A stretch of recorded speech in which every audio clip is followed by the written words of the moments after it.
Si je vous dis Égypte ancienne, vous allez peut-être penser à plusieurs choses, comme Cléopâtre, Akhénaton ou Toutankhamon. Ça tombe bien, c'est de ce dernier dont on va parler.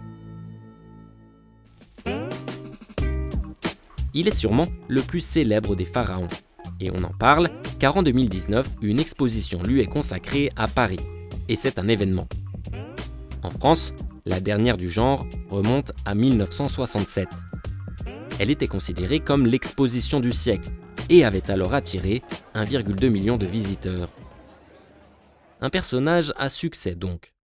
Et pourtant, Toutankhamon a bien failli être oublié de tous, car juste après son règne, pour des divergences d'ordre religieux, ses successeurs décident d'effacer tout ce qui mentionne son existence. Alors, comment a-t-il fini par devenir une telle célébrité ? D'abord, on doit ça à une découverte extraordinaire, il y a près d'un siècle. En 1922, le Britannique Howard Carter réussit, après des années de recherche, à retrouver le tombeau de Toutankhamon. En creusant, il exhume ce qui se révèle être l'un des plus grands trésors archéologiques du XXe siècle. Un trésor égyptien qui avait jusque-là échappé au pillage. C'est la seule tombe royale du Nouvel Empire retrouvée pratiquement intacte. Vous vous rendez compte, 5300 et quelques objets découverts dans sa tombe, 1,5 tonne d'or, c'est plusieurs années de production mondiale d'or de l'époque. Enfin,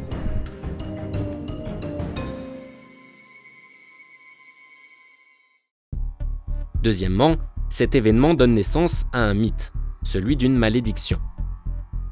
Dans les années qui suivent la découverte, des personnes plus ou moins liées à celle-ci meurent. Et en particulier, Lord Carnarvon. Il s'agit d'un riche mécène anglais qui avait financé les recherches permettant de retrouver le fameux tombeau. Quelques mois après la découverte, il meurt des suites d'une blessure qui s'infecte. Les médias britanniques propagent alors la rumeur d'une malédiction qui s'abattrait sur tous ceux ayant pénétré dans le tombeau royal. Cette rumeur est aussi relayée par Arthur Conan Doyle, le célèbre créateur de Sherlock Holmes, et inspire un roman d'Agatha Christie.